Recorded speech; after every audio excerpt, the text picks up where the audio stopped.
नमस्कार विद्यार्थी मित्रांनो, मी खिमराज चामोर्शीकर तुमचा आकार फाउंडेशनचा ऑनलाईन प्लॅटफॉर्म स्वागत करतोय।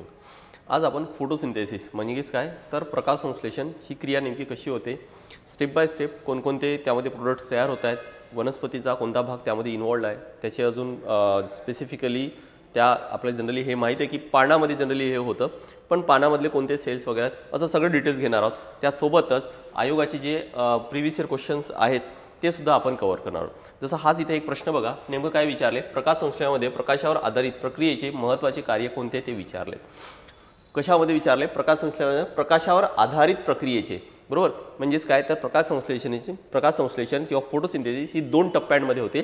त्यापैकी एक टप्पा म्हणजे काय जो प्रकाशावर आधारित आहे आणि जो प्रकाशावर आधारित नाही असा एक दुसरा टप्पा आहे। तर आपण असं सगळं डिटेल घेणार आहोत, सगळे टप्पे वगैरे कोणते आहेत, काय आहेत, कोणते प्रोडक्ट्स तयार होत आहेत वगैरे सगळं घेणार आहोत। ठीक आहे, अजून काय प्रश्न विचारला आयोगाने बघा, मला वाटतं हा कदाचित 2022 किंवा 2023चा राज्यसभेचा प्रश्न असेल। पुढचा आहे की कोणत्या वनस्पतीमध्ये HSK अथवा C4 या प्रकारचे प्रकाश संश्लेषण होते, 2019चा प्रश्न आहे। हा पण प्रश्न आपण कव्हर करणार आहोत। C4 प्लांट्स कशाला म्हणतात, HSK प्लांट्स कशाला म्हणतात, HSK म्हणजे नेमकं नाव कशावरून आले, असं सगळं डिटेल कव्हर करणार आहोत। नेक्स्ट काय, प्रकाश संश्लेषणाची क्रिया हिरव्या वनस्पतीमधील कोणत्या भागात होतं, याचं सुद्धा आन्सर तुम्हाला कदाचित हा प्रश्न सोपा वाटत असेल, जनरल प्रश्न आहे, अगदी सोपा आहे, पण तरी पण आपण हे सुद्धा कव्हर करणार आहोतच। तर बघा नेमकं काय आहे प्रकाश संश्लेषण, बऱ्यापैकी सर्वांना माहीत असतं। फोटोसिंथेसिस म्हणजे नेमकं काय आहे, फोटोसिंथेसिस म्हणजे काय तर ज्या प्रोसेसद्वारे, ज्या क्रियेद्वारे वनस्पती स्वतःचं अन्न स्वतः तयार करतात, आणि ते कसं करतात हे कदाचित डिटेल माहीत नसेल, पण थोडक्यात तर माहिती आहे की सूर्यप्रकाशाच्या मदतीने हे करत असतं, आणि सूर्यप्रकाशालाच कन्वर्ट करून त्याच्याद्वारे काहीतरी अन्न तयार केलं जातं। म्हणजे सनलाईट, सूर्यप्रकाश हा केमिकल ऊर्जेमध्ये, कारण तयार काय होणार तर ग्लुकोज तयार होणार, तर ग्लुकोज काय तर तयार होत असते, असं बऱ्यापैकी थोडक्यात आपल्याला माहिती आहे। बरं, यासोबतच एक लक्षात घ्या की फोटोसिंथेसिस ही अशी प्रोसेस आहे, हे जरी वनस्पती तयार करत असेल पण अख्खी सजीवसृष्टी ह्या फोटोसिंथेसिसमुळेच काय तर पृथ्वीवर आहे, जगून आहे किंवा अस्तित्व त्यांचं टिकून आहे, त्यासाठी रिस्पॉन्सिबल म्हणजे काय तर फोटोसिंथेसिस। कारण अन्नाची साखळी आहे किंवा फूड चेन किंवा फूड सायकल जे म्हणतात, याची सुरुवातच फोटोसिंथेसिस किंवा ही जी अन्न आहे ही इथून चालू होतं। कारण अन्न तयार कोण करणार तर वनस्पती, आणि वनस्पतींना खाणारे मग बाकीचे प्राणी आहेत, त्यांना खाणारे दुसरे प्राणी आहेत, ते मेल्यानंतर त्यांना खाणारे मग तिसरे प्राणी आहेत, है ना, मग त्यानंतर डिकंपोजर्स येतात। म्हणजेच काय की सुरुवात होत आहे फोटोसिंथेसिसपासून। म्हणजे पूर्ण जी सजीवसृष्टी आहे त्यामध्ये आहे काय तर सुरुवात किंवा फोटोसिंथेसिसपासून सुरुवात होणार आहे। फोटोसिंथेसिस झालंच नाही तर कोणालाच अन्न मिळणार नाही आहे, है ना, आणि म्हणून फोटोसिंथेसिस फार इम्पॉर्टंट अशी प्रोसेस आहे। तर बघा काय आहे, स्वयंपोषी वनस्पती, ज्या वनस्पती स्वतःचं अन्न स्वतः तयार करतात, ह्या स्वयंपोषी म्हणजेच काय, ज्याला ऑटोट्रॉप्स म्हणतात, स्वतःचं अन्न जे स्वतः तयार करतात। आता एक लक्षात घ्या की सगळ्या वनस्पती स्वतःचं अन्न स्वतः तयार करत नाहीत। काही वनस्पती अशा आहेत ज्या हेटेरोट्रॉफिक्स आहेत, म्हणजे दुसऱ्यावर जगतात। तर तो एक तुम्हाला होमवर्क म्हणून करता येईल की नेमकं ते कोणकोणते आहेत किंवा त्याचे पण प्रकार कोणते आहेत, हेटेरोट्रॉफचे कोणते प्रकार आहेत।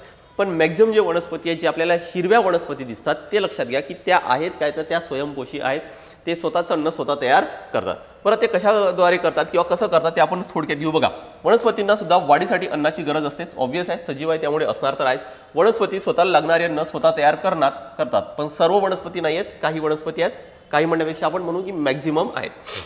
जमिनीतील पाणी बघा कसं तयार करणार, इथं लक्षात येते आपल्याला की जर एक वनस्पती आहे तर काय करतं, ज्या वनस्पतीचा जो हिरवा भाग आहे, मेन जो भाग कोणता तर पानं आहे ना, जे हिरवा भाग आहे त्या भागांमध्ये किंवा पानांमध्ये काय होणार तर वनस्पती स्वतःचं अन्न स्वतः तयार करणार आहे। कसं तयार करेल, कारण वनस्पती काय करणार तर मुळांद्वारे काय करेल तर पाणी आहे, खनिजे आणि क्षार आहे, ते काय होणार तर मुळांद्वारे हे वर जातील, आणि सूर्यप्रकाश काय तर वरून सूर्यप्रकाश किंवा पानांमार्फत सूर्यप्रकाश घेतला जाईल, आणि अशी सगळी प्रोसेस, आणि त्यासोबतच काय तर अजून कार्बन डायऑक्साईड सुद्धा हा सुद्धा घेतला जाईल।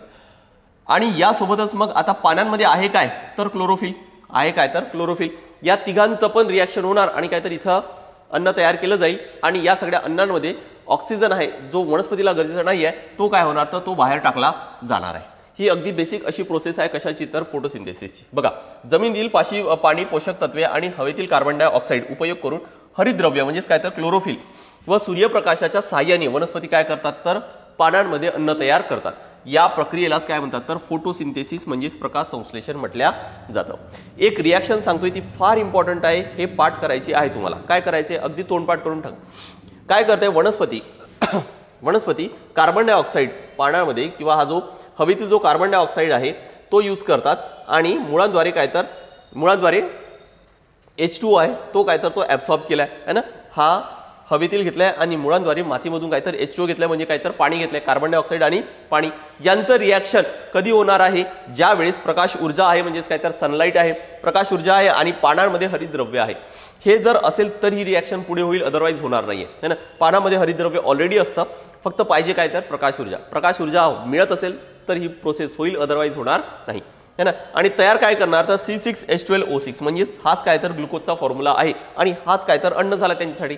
या सगळ्या प्रोसेसमध्ये जो प्रोडक्ट तयार होणार, जो एक्स्ट्रा प्रोडक्ट आहे, जो या पाण्यामधून बाहेर टाकला जाणार आहे, तो आहे काय तर ऑक्सिजन. त्यामुळे बॅलन्स करण्यासाठी इथं कार्बन डायऑक्साईड 6 लिहिलेले आहेत, 6 पाणी लिहिले आहेत आणि काय तर 6 ऑक्सिजन लिहिले आहेत.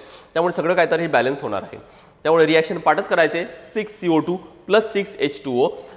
काय तयार होणार तर C6H12O6 म्हणजे जो ग्लुकोज आहे आणि 6O2 म्हणजे काय तर ऑक्सिजनचे 6 मॉलिक्युल्स आहेत ते तयार होणार आहे. ठीक आहे, ही बेसिक रिॲक्शन लक्षात ठेवा. कशाची रिॲक्शन आहे तर ही फोटोसिंथेसिसची आहे, फार इम्पॉर्टंट आहे. नेक्स्ट बघा, पुढे आपल्याला समजून घ्यायचं की नेमकं ही रिॲक्शन तर लक्षात आली की नेमकं फोटोसिंथेसिस काय आहे, पानांमध्ये कसं होत आहे. कार्बन डायऑक्साईड घेतलं जात आहे, पाणी घेतलं जात आहे, सूर्यप्रकाश मिळत आहे, हरितद्रव्य आहे आणि याच्यातून काय तर रिॲक्शन होईल, अन्न तयार होईल आणि जो ऑक्सिजन आहे तो बाहेर टाकेल. ही आपल्याला थोडक्यात लक्षात आलेली आहे की फोटोसिंथेसिस असं होणार आहे. पण नेमकं आता त्या पानामध्ये नेमकं काय होणार, पानामध्ये सगळे रिॲक्शन होतं एवढं तर आपण बघितलं, पण नेमकं पानाच्या कोणत्या भागांमध्ये, कोणत्या सेलमध्ये आणि ती रिॲक्शन कशी होत आहे, कोणकोणते टप्पे आहेत त्या रिॲक्शनमध्ये, ते सगळं डिटेल घ्यायचं आपल्याला. कारण आयोगाने प्रश्न विचारले, तुम्हाला मी सुरुवातीलाच प्रश्न दाखवलेत आयोगाचे, त्यावरून लक्षात आलं असेल की थोडं आपल्याला हा डिटेल अभ्यास करायची गरज आहे. बघा, बायोलॉजीमधला बॉटनीमध्ये ह्या फोटोसिंथेसिस आहे आणि तुम्हाला सांगितले सुरुवातीलाच की फोटोसिंथेसिस म्हणजे काय तर सजीवांसाठी जी जगण्यासाठी जे गरजेचं आहे, सर्व सजीवांसाठी, फक्त वनस्पतींनाच नाही तर सर्व सजीवांना जगण्यासाठी गरजेचं आहे ना, ते म्हणजे काय तर फोटोसिंथेसिस. आणि म्हणून यावर आयोगाने बरेच प्रश्न विचारलेले आहेत. बघा नेक्स्ट काय, वनस्पती प्रकाश ऊर्जेचे रूपांतर कशामध्ये करतात तर रासायनिक ऊर्जेमध्ये करतात व ही ऊर्जा अन्नाच्या स्वरूपात काय तर साठवून ठेवतात. काय करतात वनस्पती, प्रकाश ऊर्जा सनलाईट ज्यावेळेस मिळत आहे त्यावेळेसच काय तर ही जे पाणी आणि CO2 यांचं रिॲक्शन होणार आहे आणि त्याच्यातून काय होणार तर ग्लुकोज तयार होईल. म्हणजे प्रकाश ऊर्जा काय म्हणता येईल आपल्याला की हे फिजिक्स आहे ना, ही काय तर हे फिजिकल आहे, म्हणजेच काय तर ही भौतिक राशी आहे, क्वांटिटी आहे ना. आणि काय तर कशामध्ये कन्वर्ट होणार तर ते रासायनिक ऊर्जेमध्ये कन्वर्ट होणार आहे. त्यामुळे काय तर ज्याला केमिकल म्हणतात, ज्याला काय तर केमिकल म्हणतात.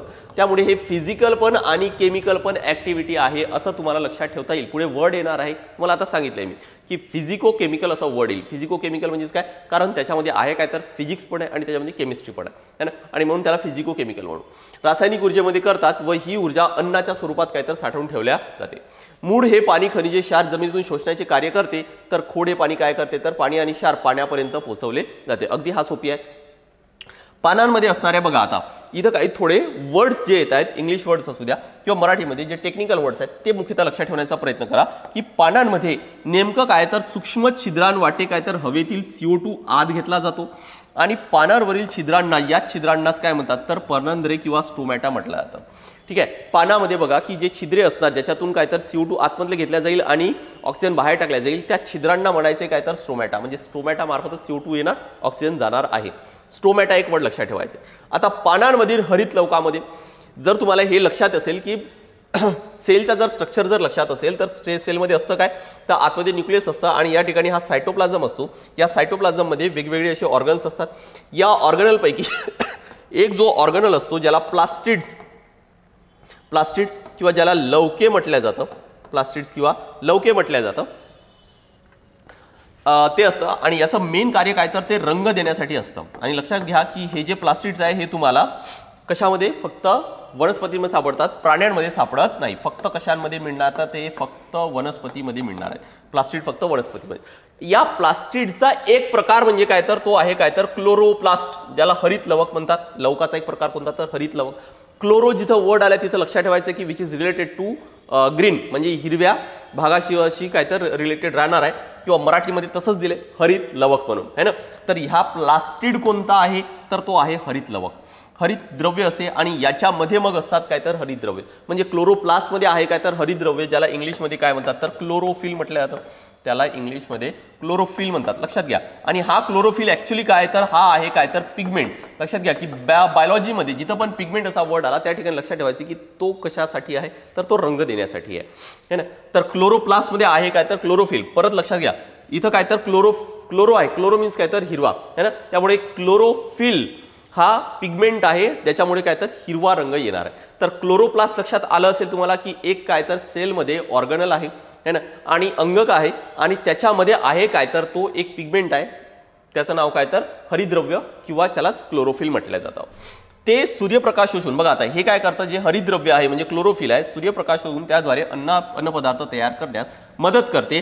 या प्रक्रियेत ऑक्सिजन बाहेर सोडला जातो. हे ऑलरेडी आपण कव्हर केलेलं आहे. फक्त इथे हे 2-3 जे नावं होते, 2-3 नावं कोणकोणते आलेले आहेत. एक आहे स्ट्रोमॅटा, जे पाण्याच्या बारीक छिद्रांना स्ट्रोमॅटा म्हणतात. त्यानंतर क्लोरोप्लास्ट, हरित लवक आहे, प्लास्टिडचाच एक प्रकार असतो है ना, आणि त्यानंतर क्लोरोप्लास्टमध्ये असतं काय तर जो पिगमेंट असतो ज्याद्वारे हिरवा कलर येतो त्याला म्हणतात काय तर हरिद्रव्य म्हणजेच काय तर क्लोरोफिल आहे. पानांबरोबरच प्रकाश संश्लेषणाची बघा, यावरच MCQ विचारला आयोगाने. पानाबरोबरच प्रकाश संश्लेषणाची क्रिया वनस्पतीचे इतर भाग जसे हिरवे खोड यामध्ये सुद्धा होत असते, कारण त्यात हरिद्रव्य असते. म्हणजे तुम्हाला लक्षात काय ठेवायचे की झाडाच्या ज्या ज्या भागामध्ये हिरवा कलर तुम्हाला दिसत आहे त्या त्या भागामध्ये काय तर हरिद्रव्य आहे, आणि हरिद्रव्य म्हणजे काय तर क्लोरोफिल आहे, आणि त्यामुळे त्या भागामध्ये काय असणार तर फोटोसिंथेसिस म्हणजे प्रकाश संश्लेषणाची क्रिया होणार. त्यामुळे एक लक्षात ठेवा की फक्त पानांमध्ये होणार नाही आहे, फक्त पानांमध्ये होणार नाही, तर ज्या ज्या ठिकाणी हिरवा भाग आहे त्या त्या ठिकाणी क्लोरोफिल आहे, हरिद्रव्य आहे, आणि त्या त्या ठिकाणी काय तर फोटोसिंथेसिस होणार आहे, अन्न तयार होणार आहे, प्रकाश संश्लेषण होणार आहे है ना. यावरच आयोगाने प्रश्न विचारलेला आहे. जसं फॉर एक्झाम्पल जर एखाद्या जास्वंदाचा फूल जर घेतला तर त्याच्या खालच्या बाजूला हिरव्या काय तर पाकड्यांसारखा भाग असतो, त्यामध्ये सुद्धा काय तर हरिद्रव्य असणारच आहे, कारण हिरवा कलर आहे, क्लोरोफिल असणारच आहे, आणि म्हणून तिथं सुद्धा काय तर अन्न आहे ते तयार होणार आहे है ना. त्यामुळे ज्या ठिकाणी हिरवा भाग आहे त्या ठिकाणी अन्न तयार होणार, हे लक्षात ठेवायचं आहे. ठीक आहे. आता परत पुढे काही तर थोड्या टेक्निकल गोष्टी आहेत ते आपल्याला समजून घ्यायचे. बघा, प्रकाश संश्लेषण यातल्या काही ज्या गोष्टी आहेत त्या तर मी तुम्हाला सांगितलंच आहे ऑलरेडी. प्रकाश संश्लेषणामध्ये फोटोसिंथेसिस काय काय आहे, हा बेसिस ऑफ लाईफ आहे. मी तुम्हाला सुरुवातीला सांगितलं की पूर्ण जी सजीव सृष्टी टिकून आहे ती फोटोसिंथेसिसमुळे आहे, कारण अन्नाची सुरुवातच इथून सुरू होणार आहे. नेक्स्ट आहे ॲनाबॉलिक प्रोसेस आहे. ॲनाबॉलिक प्रोसेस का म्हणतात, कशाला म्हणतात की ज्या ठिकाणी सिंथेसिस होत आहे, सिंथेसिस म्हणजे ज्या ठिकाणी नवीन पदार्थ तयार होत आहे त्याला सिंथेसिस म्हटलं जातं. जसं या ठिकाणी ग्लुकोज आणि ऑक्सिजन तयार होत आहे ना, आणि म्हणून काय तर सिंथेसिस म्हणतात त्याला, आणि त्याला नाव काय त्या प्रोसेसला म्हणतात ज्या ठिकाणी नवीन पदार्थ तयार होतात त्याला म्हणू आपण ॲनाबॉलिक प्रोसेस. नेक्स्ट आहे एंडोथर्मिक प्रोसेस. थर्मिक म्हणजे काय तर which is related to heat, उष्णतेशी रिलेटेड आहे. एंडो म्हणजे काय तर आतमध्ये, उष्णता इथं आतमध्ये घेतल्या जात आहे, सनलाईटद्वारे काय तर उष्णता आतमध्ये घेतल्या जात आहे, आणि म्हणून या प्रोसेसला म्हणू आपण काय एंडोथर्मिक प्रोसेस म्हणायचे. नेक्स्ट अजून काय तर ही एक रिडॉक्स रिॲक्शन आहे. रिडॉक्स नाव कुठून आलं तर रिडक्शन अँड ऑक्सिजन पासून, रिडक्शन आणि ऑक्सिडेशन पासून, रिडक्शन आणि ऑक्सिडेशन. जनरली ह्या दोन्ही पण रिॲक्शन काय तर सोबत होतात. ऑक्सिडेशन म्हणजेच काय की ज्या ठिकाणी ऑक्सिजन घेतला जातो त्या ठिकाणी त्याला ऑक्सिडेशन म्हणतात, आणि ऑक्सिजन बाहेर सोडला जातो त्याला किंवा दुसऱ्याला दिला जातो त्याला म्हणतात रिडक्शन म्हटलं जातं. ऑक्सिडेशनच्या एक्झॅक्ट उलट काय असतात तर रिडक्शन असतं. या व्यतिरिक्त अजून हायड्रोजन देणं घेणं त्याशी रिलेटेड सुद्धा रिडक्शन आणि ऑक्सिडेशन आहे. इलेक्ट्रॉनचं सुद्धा देणं आणि घेणं त्याशी रिलेटेड सुद्धा काय तर ऑक्सिडेशन अँड रिडक्शन आहे. इथं तुम्हाला अगदी सोपं लक्षात ठेवता येईल की या ठिकाणी बघा CO2 आहे, या CO2 पासून काय तयार झालं तर C6H12O6, म्हणजे इथं काय तर एक्स्ट्रा हायड्रोजन ॲड झाला, आणि इथून काय झालं तर हायड्रोजन निघून फक्त ऑक्सिजन राहिलेला आहे, म्हणजे काय तर हायड्रोजन निघत आहे एकातून आणि दुसऱ्यातून काय तर ॲड होत आहे. म्हणून काय म्हणू की या रिॲक्शनला रिडक्शन आणि ऑक्सिडेशन दोन्ही पण होत असल्यामुळे ही रिॲक्शन कशी आहे, रिडॉक्स रिॲक्शन आहे, केमिस्ट्रीचा भाग आहे हा. नेक्स्ट आहे काय तर फिजिको केमिकल प्रोसेस. थोड्या वेळा आधीच सांगितलं मी तुम्हाला, याच्यामध्ये केमिस्ट्री पण आहे, याच्यामध्ये फिजिक्स पण आहे, आणि म्हणून याला काय म्हणतात तर physico chemical reaction. Next site of photosynthesis काय, all green tissues of plant, ज्या ज्या ठिकाणी हिरवा भाग आहे त्या त्या ठिकाणी होणार आहे. ही 30 रिॲक्शन आहे. थोड्या वेळी मागच्या स्लाइडमध्ये जे होतं यामध्ये लक्षात घ्या. आता आपल्याला नेमकं शिकायचं आहे काय की डार्क रिॲक्शन आणि लाईट रिॲक्शन.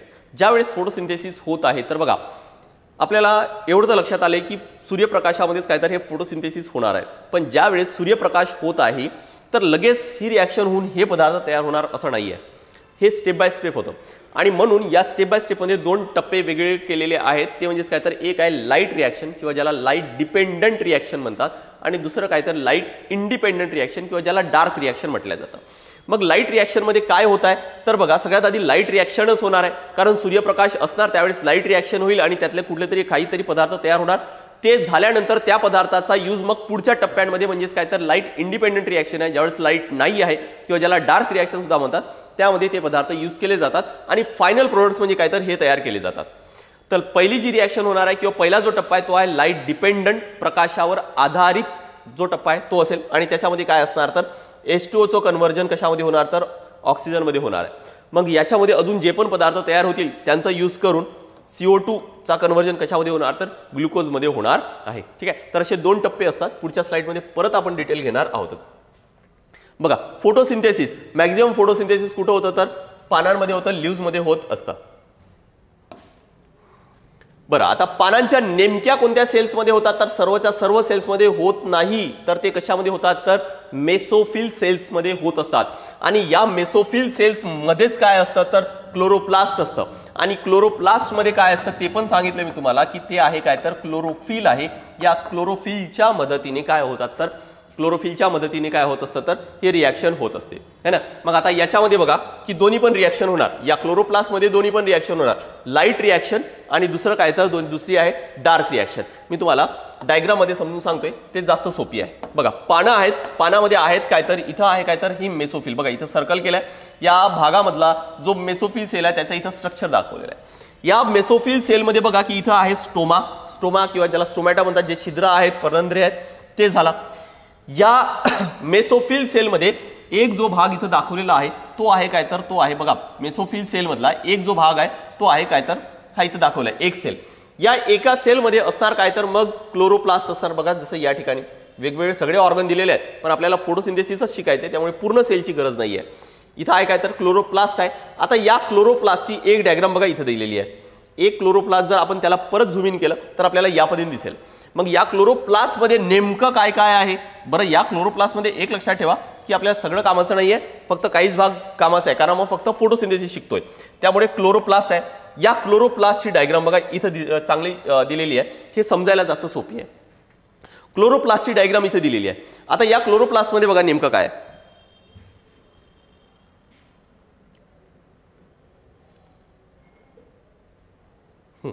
क्लोरोप्लास्ट बघा किती लेयर पासून तयार झाले तर दोन लेयर पासून तयार झाली आहे। एक आहे आतमधली लेयर आणि दुसरी आहे बाहेरची लेयर। आतमधली लेयर म्हणजे काय तर इनर मेम्ब्रेन आणि बाहेरची लेयर म्हणजे काय तर आउटर मेम्ब्रेन।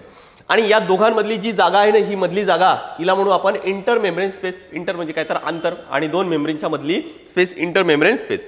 या इंटर मेम्ब्रेन स्पेसच्या नंतर आतमध्ये बघा आता नेमकं काय, या मधल्या भागामध्ये इथं काय तर हा आहे स्ट्रोमा। नावं थोडे लक्षात ठेवा की स्ट्रोमा या इनर मेम्ब्रेनच्या आतमध्ये हा जो पूर्ण जो भाग असणार आहे याला काय म्हणू आपण तर स्ट्रोमा, म्हणजे हे जे कॉइन सारखा स्ट्रक्चर दिसतोय तो सोडून हा जो भाग आहे याला म्हणू आपण काय तर स्ट्रोमा, विच इज ॲक्वस फ्लुइड आहे। हा थोडा द्रवासारखा भाग असणार आहे। आणि त्याच्यामध्ये बघा आता आहे काय त्याच्यामध्ये हे जे एकावर एक कॉइन, म्हणजे कॉइन इमॅजिन करा की कॉइनवर कॉइन असं स्ट्रक्चर तयार केले ज्याला स्टॅक म्हणू, त्यामुळे या कॉइनवर कॉइन ठेवल्यासारखा स्ट्रक्चर आहे। एका कॉइनला म्हणायचे काय तर एक जी कॉइन आहे त्या एका कॉइनला म्हणतात काय तर थॅलाकॉइड म्हणायचं आहे, त्याला म्हणतात काय तर थॅलाकॉइड। आणि जो स्टॅक तयार बंडल बांधलेला आहे त्याला म्हणतात काय तर त्याला म्हणायचे ग्रॅनम। ग्रॅनम म्हणजे काय तर स्टॅक ऑफ थॅलाकॉइड आहे, ठीक आहे। आणि त्यानंतर बघा आता हे जे स्टॅक आहेत किंवा हा जो ग्रॅनम आहे ते एकमेकांशी कनेक्टेड आहेत। हे बघा इथं कनेक्टेड करून दाखवलंय, त्याला म्हणतात काय तर लॅमेला, त्याला म्हणायचे लॅमेला बरं। आणि त्यानंतर ह्या थॅलाकॉइडच्या आतमधला जो भाग आहे त्याला म्हणतात काय तर ल्युमेन, इनसाइड ऑफ थॅलाकॉइड, त्याला म्हणायचे ल्युमेन है ना। यामध्ये मुख्य कोणकोणते भाग लक्षात ठेवायचे बघा, हे दोन मेम्ब्रेन तर आहेतच, त्यानंतर आतमधल्या भागामध्ये एक आहे काय तर स्ट्रोमा आणि थॅलाकॉइड। हेच मुख्य नाव लक्षात ठेवा, कारण मागचं आपल्याला थोडंसं समजून घ्यायचं आहे, त्यामध्ये हे नाव माहिती असायला पाहिजे। एक लक्षात ठेवा स्ट्रोमा आणि दुसरं काय लक्षात ठेवायचे थॅलाकॉइड। आणि थॅलाकॉइडचा जो स्टॅक आहे त्याला म्हणायचे आपण ग्रॅनम है ना। तीन नावं लक्षात ठेवा, एक स्ट्रोमा, थॅलाकॉइड आणि दुसरं काय तर ग्रॅनम। बाकीचे नाव एवढं फोटोसिंथेसिस मध्ये फार काही इम्पॉर्टंट नाही आहेत, पण थोडेफार नाव तुम्हाला माहित असायला पाहिजे, ठीक आहे। आता पुन्हा समजून घेऊ की नेमकी ही प्रोसेस कशी होत आहे बघा। सगळ्यात आधी लाईट रिॲक्शन होणार, ज्यावेळेस सनलाईट असणार आहे त्यावेळेस काय तर लाईट रिॲक्शन असणार होणार आहे, जी लाईट डिपेंडंट रिॲक्शन आहे किंवा त्यालाच लाईट डिपेंडंट फेज सुद्धा म्हटलं जातं। आणि ती झाल्यानंतर मग होणार काय तर डार्क रिॲक्शन होणार आहे, ज्यावेळेस सनलाईटची गरज नाही आहे आणि म्हणून त्याला काय तर लाईट इंडिपेंडंट किंवा ज्यावर जे प्रकाशावर आधारित नाही आहे अशी रिॲक्शन असणार आहे। अजून कोणकोणते नाव आहे लाईट रिॲक्शनला? अजून एक नाव आहे ती म्हणजे हिल रिॲक्शन, आणि डार्क रिॲक्शनला नाव आहे ब्लॅकमन्स रिॲक्शन किंवा कॅल्विन सायकल किंवा C3 सायकल सुद्धा म्हटलं जातं। लक्षात घ्या इथं हा एक इम्पॉर्टंट आहे, तो म्हणजेच काय तर C3 सायकल। C3 का म्हटलं गेलं, कारण ज्यावेळेस ही डार्क रिॲक्शन होत आहे त्यावेळेस तिथं कुठेतरी मध्ये एक स्टेबल प्रोडक्ट तयार होतो कार्बन पासून, ज्या कार्बन त्या कंपाऊंडमध्ये 3 कार्बन पासून तो कंपाऊंड तयार झालेला असतो आणि म्हणून त्याला C3 सायकल सुद्धा म्हटलं जातं. लक्षात घ्या की ज्यावेळेस फोटोसिंथेसिस होत आहे, नॉर्मल रिॲक्शन होत आहे, त्यावेळेस काय होत आहे की 3 कार्बन पासून एक कंपाऊंड तयार होता आणि म्हणून त्याला C3 सायकल सुद्धा म्हटलं जातं. राईट. त्यानंतर लाईट रिॲक्शन बघा, लाईट रिॲक्शन कुठं होणार आहे, थॅलाकॉइडच्या मेम्ब्रेनमध्ये होणार आहे. बघा कॉइन सारखा जो स्ट्रक्चर होता, त्या कॉइन सारख्या स्ट्रक्चरमध्ये आतमध्ये होता ल्युमेन, त्याच्या आतमध्ये होता काय तर ल्युमेन आणि बाहेरचा जो भाग असणार आहे त्याला म्हणतात काय तर मेम्ब्रेन म्हटलं जातं. त्याच्यामध्येच बघा आता या थॅलाकॉइडचा, कारण आपण क्लोरोप्लास्टचा स्ट्रक्चर बघितला, त्या क्लोरोप्लास्टच्या स्ट्रक्चरमध्ये बाहेरचा भाग स्ट्रोमा होता आणि आतमध्ये त्याच्यामध्ये कॉइन सारखा स्ट्रक्चर होता ज्याला थॅलाकॉइड म्हणतो आपण. त्या थॅलाकॉइडमध्ये बघा की त्या थॅलाकॉइडच्या मेम्ब्रेनमध्ये म्हणजे या मेम्ब्रेनमध्ये आहे काय तर पिगमेंट्स असतात आणि पिगमेंटच काय करतात तर रंग देत असतात. त्यामुळे पिगमेंट कोणकोणते आहे, मग क्लोरोफिल आहे, झॅन्थोफिल आहे, कॅरोटीन आहे, हे प्रत्येक वेगवेगळे रंग देण्यासाठी काय तर वेगवेगळं काय तर पिगमेंट त्यामध्ये असतो. तर लक्षात घ्या की लाईट रिॲक्शन कशामध्ये झालं तर थॅलाकॉइडच्या मेम्ब्रेनमध्ये झालेलं आहे. थॅलाकॉइड म्हणजे जो कॉइन सारखा स्ट्रक्चर होता तो आणि त्याच्या मेम्ब्रेनमध्ये म्हणजे त्याच्या बाहेरच्या लेअरमध्ये काय तर हे झालेलं आहे. बरं मग काय तयार झालं, सगळी रिॲक्शन लाईट रिॲक्शन झाल्यानंतर बघा पूर्ण प्रोसेस अजून झालेली नाही आहे, फक्त लाईट रिॲक्शन असं म्हणून आम्ही पहिला टप्पा होणार किंवा पहिला फेज आहे, अर्धी रिॲक्शन आहे ती झालेली असणार आणि लाईट रिॲक्शन झाल्यानंतर काय प्रोडक्ट्स तयार होणार, एक तयार होणार ATP आणि दुसरं तयार होणार NADPH किंवा NADPH2. काही ठिकाणी तुम्हाला NADPHच मिळेल, काही ठिकाणी NADPH2 मिळेल. ठीक आहे, कोणतंही चालेल. काय काय दोन पदार्थ तयार झाले, एक आहे ATP आणि दुसरा आहे NADPH2. ATP तयार होण्यासाठी जो एन्झाईम लागणार आहे तो आहे ATP सिंथेस आणि NADPH2 हा तयार करण्यासाठी जो एन्झाईम लागणार आहे तो आहे NADP रिडक्टेज. आता अशा पद्धतीने काय होणार तर लाईट रिॲक्शन होणार. यामध्ये हे दोन पदार्थ तयार झाले ATP आणि NADPH2. याचाच यूज करून काय होणार तर डार्क रिॲक्शन तयार होणार आहे. याचाच यूज करून डार्क रिॲक्शन होणार आहे. बघा डार्क रिॲक्शन आता हे कुठं होणार तर हा होणार आहे, हे लक्षात घ्या की हे स्ट्रोमामध्ये होणार आहे. म्हणजे हे थॅलाकॉइडचा असा स्ट्रक्चर होता आणि हा बाकीचा पूर्ण भाग आहे. तर हा जो बाकीचा असे 2-3 असे आपण इमॅजिन करू की असे 2-3 काय तर स्टॅक आहे आणि जो बाहेरचा जो भाग होता ना याला म्हणतात काय तर याला म्हणतात स्ट्रोमा.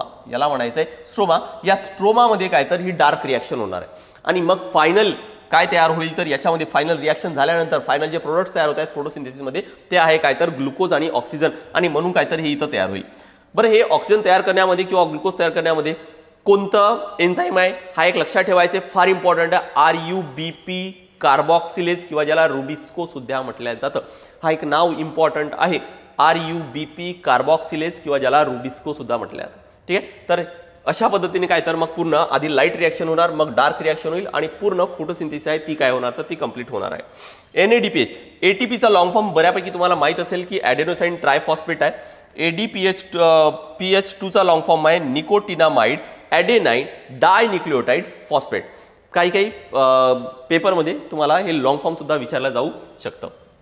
ठीक आहे, तर अशा पद्धतीने काय लक्षात आले आपलं की लाईट रिॲक्शन होणार. मी तुम्हाला परत एकदा सांगतोय की लाईट रिॲक्शन कुठं होणार तर हा जो एक कॉइन सारखा स्ट्रक्चर आहे बघा, मी जो रेड कलरनी ड्रॉ करतोय ना त्या भागामध्ये काय तर लाईट रिॲक्शन होणार आणि हा जो भाग दिसत आहे बघा, हा जो भाग दिसत आहे यामध्ये काय तर हा डार्क रिॲक्शन होणार आहे. ठीक आहे, तर हे लक्षात आलं असेल तुमच्या की फोटोसिंथेसिस नेमकं कुठं होतं. राईट. आता नेक्स्ट एक सिमिलर कॉन्सेप्ट आहे तो म्हणजेच काय तर फोटो रेस्पिरेशन. त्याला काय म्हणतात तर फोटो रेस्पिरेशन म्हटलं जातं. एक मध्ये मी तुम्हाला सांगितलं होतं की डार्क रिॲक्शनला C3 सायकल सुद्धा म्हटलं जातं, कारण त्याच्यामध्ये होतं काय तर C3 हा 3 कार्बन पासून तयार होणारा कंपाऊंड आहे. हा स्टेबल कंपाऊंड आहे, तो तिथं तयार होत असतो बरोबर. पण होतंय काय की जर सपोज खूप जास्त सनलाईट आहे, खूप जास्त टेम्परेचर आहे, तर अशा वेळेस जे स्टोमॅट आहे पाण्याचे जे छिद्र होते ते काय होतात तर ते बंद होतात. बंद होतात कारण ते जे तेवढं जे सनलाईट आहे किंवा जे हीट आहे तेवढं झाड आहे तेवढं सहन करू शकत नाही, त्यामुळे काय तर तेवढं आतमध्ये घेणार नाही आणि म्हणून काय तर ते बंद होतात थोड्या वेळासाठी. पण ज्यावेळेस ते थोड्या वेळासाठी बंद झालं, नेमकं झालं काय की आतमध्ये जी रिॲक्शन चालू होती, जे फोटोसिंथेसिसची रिॲक्शन चालू होती ती तर चालूच आहे आणि त्याच्यातून तयार काय होणार तर ऑक्सिजन तयार होईल है ना, आणि कार्बन डायऑक्साईड आतून बाहेरून जो आत येणार होता तो आता काय झाला तर बंद झाला. म्हणजेच पानांच्या आतमध्ये आपल्याला म्हणता येईल की ऑक्सिजनचं प्रमाण आहे तो वाढलाय आणि बाहेर काय तर CO2 कार्बन डायऑक्साईड आहे तो तर आहेच, हवेमध्ये आहेच है ना. पण आतमध्ये काय झालं तर पानांना जो ऑक्सिजन पाहिजे होता, तो काय तर तो जो बाहेर टाकायचा होता तो काय तर आता पाण्यामध्येच राहणार आहे है ना, का कारण स्ट्रोमॅटा बंद झाल्यामुळे. पण काही प्लांट्स असे असतात की या अशा हाय टेम्परेचरमध्ये किंवा हाय सनलाईटमध्ये सुद्धा काय तर ते सस्टेन करून जातात आणि अशा प्लांट्सला काय म्हणतात, C3च्या जागी ते C4 तयार करत असल्यामुळे C4 प्लांट सुद्धा म्हटलं जातं. आणि याच्यावर आयोगाने MCQ विचारलंय है ना, C3 तयार न करता ते काय तयार करतात तर C4 तयार करतात आणि या प्रोसेसला म्हणतात काय तर फोटो रेस्पिरेशन म्हटलं जातं. ठीक आहे, फोटो रेस्पिरेशन एकदा परत समजून घेऊ काय तर ते बघा, photorespiration occurs under the conditions like high temperature and bright light, high temperature bright light, high oxygen काय तर high oxygen and low CO2 concentration. पानांच्या आतमध्ये काय तर ऑक्सिजनचं प्रमाण वाढेल आणि CO2चा प्रमाण आहे तो कमी होणार आहे. It is a wasteful process link with C3 cycle. कशाशी रिलेटेड आहे ही, C3 सायकलशी रिलेटेड आहे. Where instead of fixation of CO2 it is given out. CO2 घ्यायच्या बदली काय तर तो बाहेर टाकला जातो आणि काय तर तो बंद होतो है ना. नेक्स्ट C4 पाथवे और हॅच स्लॅग पाथवे है ना, दुसरं नाव बघा काय आहे C4 पाथवे. यालाच काय म्हणतात तर C4 पाथवे किंवा हॅच स्लॅग पाथवे सुद्धा म्हटलं जातं. बरं, हॅच आणि स्लॅग नाव कुठून आले, MD हॅच आणि CR स्लॅग हे दोन सायंटिस्ट होते. While working on sugar cane, कशावर ते काम करत होते तर शुगर केन म्हणजेच काय तर उसावर काम करत होते. आणि त्यांच्या काय लक्षात आलं की 4 कार्बन कंपाऊंड पासून काहीतरी एक पदार्थ तयार होत आहे. ऍक्च्युली नॉर्मल फोटोसिंथेसिस होताना आपल्याला आपण बघितलं की 3 कार्बन पासून तयार होणारा पदार्थ तयार होतो, पण यांच्या काय लक्षात आलंय की उसामध्ये काय होतंय की 4 कार्बन पासून एक कंपाऊंड तयार होतंय, त्याचं नाव काय तर डाय कार्बॉक्सिलिक ऍसिड आहे असं म्हटलं है ना. As the first stable product of photosynthesis it has been found to occur in tropical and sub tropical grasses है ना. ट्रॉपिकल काय, ट्रॉपिकल अँड सब ट्रॉपिकल म्हणजे कोणता एरिया आहे की जो ट्रॉपिक ऑफ कॅन्सर आणि कॅप्रिकॉन याच्यामधला जो एरिया आहे ना, त्यांच्या ग्रासेस म्हणजे तिथं जे गवत आहे त्यांच्यामध्ये सुद्धा किंवा काही डायकॉटिलेडॉन्स मध्ये सुद्धा काय तर हे पाहायला मिळतं. Some of the important plants are, बघा आता इथं आयोगाने डायरेक्ट किंवा हे शाळेच्या पुस्तकातलं सगळं नोट्स आहेत. इथं काही जे एक्झाम्पल दिलेत यापैकीच आयोगाने प्रश्न विचारलाय. कोणकोणते एक्झाम्पल दिलेत थोडंफार गुगल करून तुम्हाला अजून काही एक्झाम्पल्स कलेक्ट करता येतील आणि ते करायचंच आहे. कोणकोणते एक्झाम्पल दिले, शुगर केन, मेज आणि सोरगम. आणि यावरच आयोगाने याच्यावर प्रश्न विचारलाय है ना, त्यामुळे हे एक्झाम्पल तुम्हाला माहितीच असायला पाहिजे आणि या व्यतिरिक्त अजून तुम्हाला कलेक्ट करायचे आहेतच. The plants in which CO2 fixation takes place by Calvin cycle. बघा काय आहे, CO2 कशाद्वारे फिक्स केलं जातं, कॅल्व्हिन सायकल. हे जे C3 सायकल आहे ना त्यालाच काय तर कॅल्व्हिन सायकल सुद्धा म्हटलं जातं आणि त्यालाच त्या अशा झाडांना काय म्हणतात तर C3 प्लांट्स म्हणतात. म्हणजे जे नॉर्मल फोटोसिंथेसिस करत आहेत त्यांना म्हणायचे काय तर C3 प्लांट्स म्हटलं जातं. Because first product of CO2 fixation is 3 carbon photoglyceric acid, ज्याच्यामध्ये काय तर 3 कार्बन पासून जो पदार्थ तयार होतोय त्याला काय म्हणतात तर फॉस्फोग्लिसरिक ऍसिड म्हटलं जातं. पण ज्याच्यामध्ये फोटो रेस्पिरेशन होत आहे त्याच्यामध्ये काय तयार होतात तर 4 कार्बन पासून तयार होणारं डाय कार्बॉक्सिलिक ऍसिड तयार होणार आहे.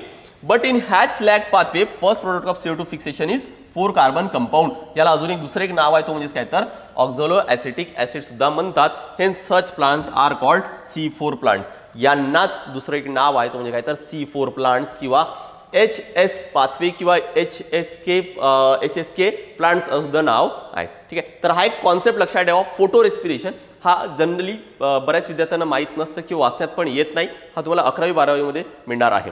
ठीक आहे, एक्झाम्पल 3 एक्झाम्पल शाळेच्या पुस्तकात इथं मी दिलेलेच आहेत. एक्स्ट्रा तुम्हाला नक्की कलेक्ट करायचे आहेत की C4 प्लांट्स कोणकोणते आहेत ते. आता आपण MCQ घेऊ. जे प्रिव्हियस इयर क्वेश्चन्स आहेत ते कव्हर करू. तुमच्या लगेच लक्षात येईल की प्रश्न कसे विचारलेत. कोणत्या वनस्पतीमध्ये HSK अथवा C4 या प्रकारचे प्रकाश संश्लेषण होते. आत्ताच सांगितलं जस्ट मागच्या स्लाइडमध्ये काय होता आन्सर तर शुगर केन म्हणजेच काय तर ऊस है ना. शुगर केन, मेज आणि सोरगम असे 3 एक्झाम्पल दिले होते. नेक्स्ट पुढचा एक्झाम्पल आहे पुढचा प्रश्न आहे, प्रकाश संश्लेषणाची क्रिया हिरव्या वनस्पतींमधील कोणत्या भागात होते. ज्या ज्या ठिकाणी हिरवा भाग आहे त्या त्या ठिकाणी होणार आहे. मग ते फक्त पानच असतील असं नाही आहे है ना. आणि म्हणून काय तर पाने आहेतच. हिरवी खोडे हिरवी दिलेलेच आहे त्यामुळे तो सुद्धा असणार आहे आणि थोड्या प्रमाणात फुलांमध्ये आहे ते पण काय तर असणार आहेच. त्यामुळे आन्सर काय येणार तर वरील सर्व चौथा पर्याय योग्य आहे. नेक्स्ट प्रकाश संश्लेषणामध्ये प्रकाशावर आधारित, बघा प्रकाशावर आधारित म्हणजे लाईट डिपेंडंट रिॲक्शन किंवा लाईट रिॲक्शन म्हणतात है ना. प्रक्रियेचे महत्त्वाचे कार्य कोणते आहे. महत्त्वाचे कार्य कोणते आहे की लाईट डिपेंडंट रिॲक्शनमध्ये NADPH2 किंवा NADPH आणि ATP हे 2 पदार्थ तयार होतात आणि म्हणून काय तर बघा इथं NADPH आणि ATP ह्या 2 पदार्थाची काय तर निर्मिती होणार आहे. हे 2 पदार्थ तयार होणार आहे. तिसरा पर्याय काय तर हा योग्य आहे. तर मित्रांनो, इथं आपण फोटोसिंथेसिस हा टॉपिक स्टेप बाय स्टेप आणि पूर्ण डिटेल पद्धतीने समजून घेतला आहे आणि त्याचे जे आयोगाने विचारलेले जे प्रिव्हियस इयर क्वेश्चन्स आहेत ते सुद्धा कव्हर केलेत. आज आपण इथंच थांबूया. Thank you very much.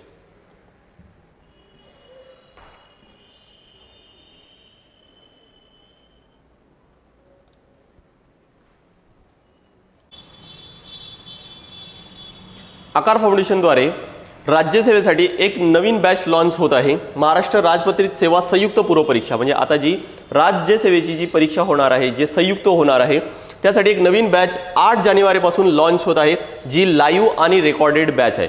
प्रत्येक विषयासाठी एक डेडिकेटेड फॅकल्टी आहे. मित्रांनो, इथं तुम्हाला पूर्ण फॅकल्टी टीम पाहायला मिळेल. ही बॅच कशी आहे तर ही आहे प्री फोकस बॅच आहे, ज्यामध्ये GS पेपर 1 आणि GS पेपर 2 म्हणजे CSAT सुद्धा काय तर तो कव्हर केला जाणार आहे. फीज अगदी नॉमिनल आहे, ती म्हणजे किती तर फक्त 6000. तुम्हाला स्क्रीनवर नंबर दिसत असतील त्यावर तुम्हाला कॉन्टॅक्ट करून बॅच बद्दलची डिटेल माहिती ही मिळवता येईल. प्री फोकस बॅच आहे, यामध्ये काय काय कव्हर केलं जाणार तर प्रिव्हियस इयर क्वेश्चन, कॉन्सेप्ट आहेत, करंट आहे आणि एक्सपेक्टेड जे पण क्वेश्चन्स असणार ते सुद्धा काहीतरी इथं कव्हर केले जाणार आहे. माध्यम आहे जो मीडियम आहे तो मराठी आणि इंग्लिश अशा दोन्ही लँग्वेजमध्ये काय तर तुम्हाला दोन्ही मीडियममध्ये ही बॅच मिळणार आहे. यासोबतच 7 तारखेपासून यासोबतच बघा की 7 तारखेपासून आकार फाउंडेशनद्वारे टेस्ट सिरीज सुद्धा लॉन्च केली जाणार आहे. जी प्रिलिम एक्झाम आहे, जी येणारी आता 2024 मध्ये जी संयुक्त पूर्वपरीक्षा होणार राज्यसेवेची, त्यासाठी टेस्ट सिरीज सुद्धा काय तर लॉन्च केली जाणार आहे. 7 तारखेपासून सुरुवातीला काही डेडिकेटेड हे विषयानुसार टेस्ट होतील आणि त्यानंतर मग कॉम्प्रिहेन्सिव्ह इव्हन करंट अफेअर्सचे सुद्धा काय तर टेस्ट होणार आहे आणि त्यानंतर मग कॉम्प्रिहेन्सिव्ह टेस्ट इन्क्लुडिंग CSAT सुद्धा हे सुद्धा काय तर कव्हर केली जाणार आहे. नंबर तुम्हाला स्क्रीनवर दिसत असतीलच, त्यावर तुम्हाला कॉन्टॅक्ट करून बॅच बद्दल आणि टेस्ट सिरीज बद्दल माहिती मिळवता येईल.